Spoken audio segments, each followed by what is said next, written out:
روزتان بخیر بینندگان عزیز. سرخط خبرهاست. منظورتان از استودیوی مرکزی رادیو زودی. در دقیقه بعدی در برابر دیگر موضوع از آن خواهیم گفت که بعد اعلان عفو 90 روزه مهاجرین غیرقانونی در روسیه، معاون سروزیر این کشور درباره آمادگی شرکت‌های ساختمانی عاید امگذرانی گفت. ملاقاتی در پیش ایستاده جو بایدن با ولادیمیر پوتین و با 5.5 سال زندان محکوم شدن ادوکات توجیک برای نوشته‌هایش در شبکه‌های اجتماعی. آغاز میکنم از وضع باد و هوا. کمیته حالتهای فوق‌العاده تاجیکستان از باران‌های شدید و گرد و چنگ روزهای آینده در بعضی از مناطق کشور هشدار داده است. کمیته با تکیه به معلومات مرکزی آب و هواشناسی میگوید روزهای نزدیک به خصوص ساعت‌های شبانه و صبحگاهی در کشور باران‌های سخت و رعد و برق در نظر می باشد. غیر از این در بعضی ناحیه‌های ولایت ختلون و نواحی توبه جمهوری بر اثر بادهای شدید احتمال گرد و چنگ وجود دارد. در همین ارتباط کمیته حالتهای فوق‌العاده به رانندگان خاطررسان می‌کند قاعده‌های بی‌خطری را رعایت نمایند، از جمله رعایت فاصله حرکت ماشین‌ها خیلی مهم می‌باشد. در این گونه آب و هوا ریزش سنگ و آمدن سیل‌ها در مناطق‌های مختلف امکان دارد. شرکت‌های ساختمانی روسیه برای مبلغ‌گذاری و تشکیل امگذرانی مهاجران اظهار آمادگی کردند. در این باره مراد حسنولین، معاون سروزیر روسیه، ضمن صحبت با شبکه تلویزیونی روسیه 24 بیان داشته است. با گفته مقامدار روس، مهاجران از تاجیکستان، ازبکستان و بلاروس طلبکار کار در روسیه میباشند و ما امیدواریم که آنها شرط ما را عاید گرفتن واکسن ضد کووید 19 میپذیرند، افزوده است حسنولین. هفته گذشته مراد حسنولین گفته بود شرایط ورود مهاجران ساختمانچی به روسیه ساده و گرفتن واکسن علیه کرونا ویروس حتمی می شود. در پای ولادیمیر ژیرینوفسکی، رئیس حزب لیبرال دموکراتی روسیه و یک سیاستمدار ملتگرا و پرخاشگر گفت باید مهاجران در وطنهای خودشان مثلا دوشنبه و بیشکک ام بگیرند و بعداً به روسیه سفر کنند. رهبر فدراسیون مهاجران روسیه از شهروندان خارجی دعوت کرده است که از امکانات نادر تا 3 ماه دیگر قانونی کردن حضورشان در قلمرو روسیه استفاده نمایند. وادیم کوژنوف، رهبر فدراسیون، دیروز در یک مراجعه ویدیویی محتوای فرمان نو ولادیمیر پوتین را توضیح داد. او گفت به فرق از قرار سال گذشته در فرمان نو معیارهای نو وجود دارند که به حقوق مهاجران ربط میگیرند. کوژنوف توصیه می‌دهد شهروندان خارجی از 1 ایول با درست کردن حجت‌هایشان آغاز نمایند تا اینکه تا 30 سپتامبر حق قانونی کار و زندگی در روسیه را به دست بیارند. فرمان نو پوتین از امروز با حکم اجرا می‌دراید. بر اساس آن از جمله مهاجران توجیک بدون نظر داشته هدف اعلان شده ورود به روسیه می‌توانند تا 31 دکامبر برای گرفتن پاتنت مراجعت کنند. این سبکی در حالی است که سال گذشته بعد بسته شدن مرزها تعدادی از مهاجران توجیک مقصد سفر به روسیه را به خاطر تبابت نشان داده بودند. در حالی که پرزیدنت روسیه با قبول فرمان به مهاجران غیرقانونی در کشورش تا 3 ماه دیگر امتیازات در ترکیه برای معین کردن چنین مهاجران ریدها آغاز شدند. یک کاربر آزادی از جریان این عملیات در شهر استانبول از نزد متروی اقصرای برای ما نوار فرستاد. او میگوید طول 2 هفته می شود مقامات انتظامی عملیات را در نسبت شهروندان خارجی که حضورشان در این کشور قانونی نیست پیش میبرند. این مهاجران را نخست به شعبه پلیس انتقال داده بعداً اخراج و یا دیپورت میکنند. با گفته مصاحبه رادیو زودی در بین بازداشت شده ها شهروندان تاجیکستان نیز هستند که در ترکیه کار میکردند.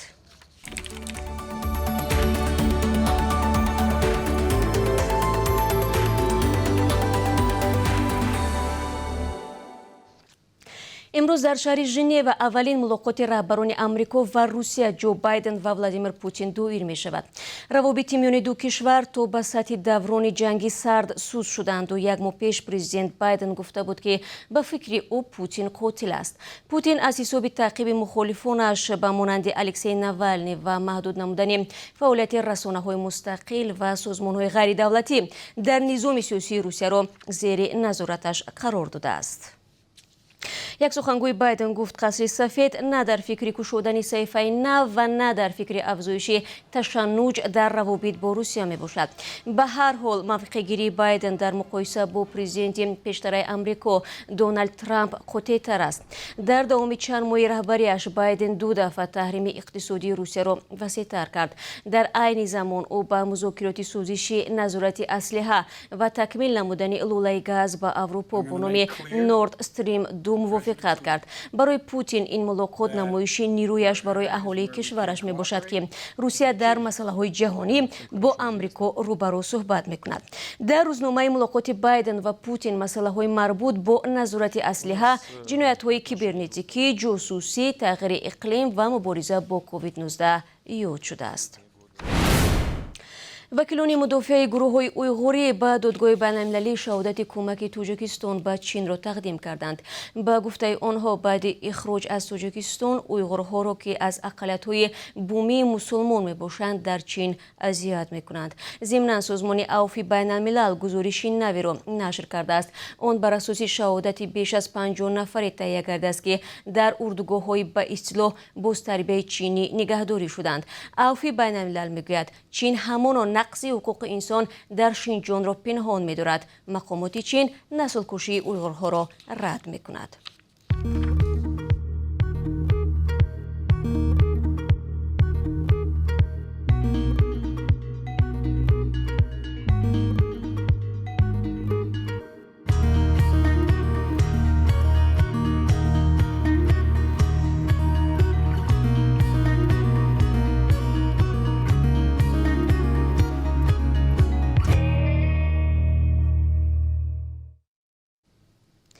شما سرخط رویدادها را تماشا دارید. دادگاه نایه شامنسوری دوشنبه روز 14 ایون حقوقشناس ریزویف عبدالمجید را به 5.5 سال زندان محکوم کرد. در این باره پایگاه خبری بامداد با تکیه به شرح ادوکاتی ریزویف دلافروز صمد و خبر داد.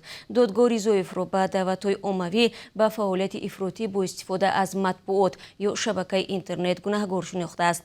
دلافروز صمد و گفته است آنها با حکم دادگاه شامنسور راضی نیستند و از آن شکایت خواهند برد. خود ریزویف نیز اتهامات را بر ضدش شدیداً رد میکند.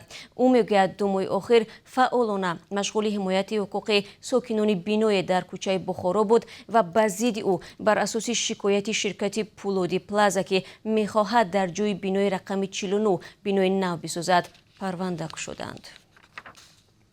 خبرگزاری های ازبکستان می نویسند سخنگوی پرزیدنت این کشور شیرزاد اسدов روز 14 ایون گفته است تاجیکستان و ازبکستان حرکت اتوبوس ها و راه آهن را برقرار می کنند.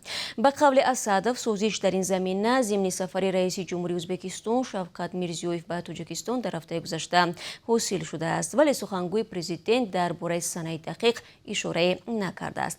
غیر از این وزیران نقلیات دو کشور قراردادی حکومت های طرفین را درباره ترانزیت مال توسط قلمرو ازبکستان به امضا رساندند.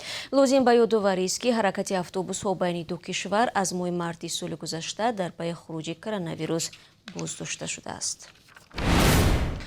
رانندگان تاجیک از بالوروی دیگر باره نرخ مواد سوخت در تاجیکستان شکایت میکنند. ساکنان در جنوب کشور میگویند نرخ گاز مایع نسبت به هفته گذشته بلند رفته و کمچین شده است. از جمله در نواری که از نویه خوالینگ به دست رادیوی آزادی رسید نرخ گاز مایع 5 سومانی و 50 درم نشان داده شده است. در حالی که با گفته مؤلف نوار هفته پیش قیمت گاز مایع 4 سومانی و 80 درم بود. طبق مشاهده ها در تاجیکستان چند روز اخیر قیمت گاز و بنزین و سوزشواری دیزلی به حساب میانه از 15 تا 40 درم افزوده است.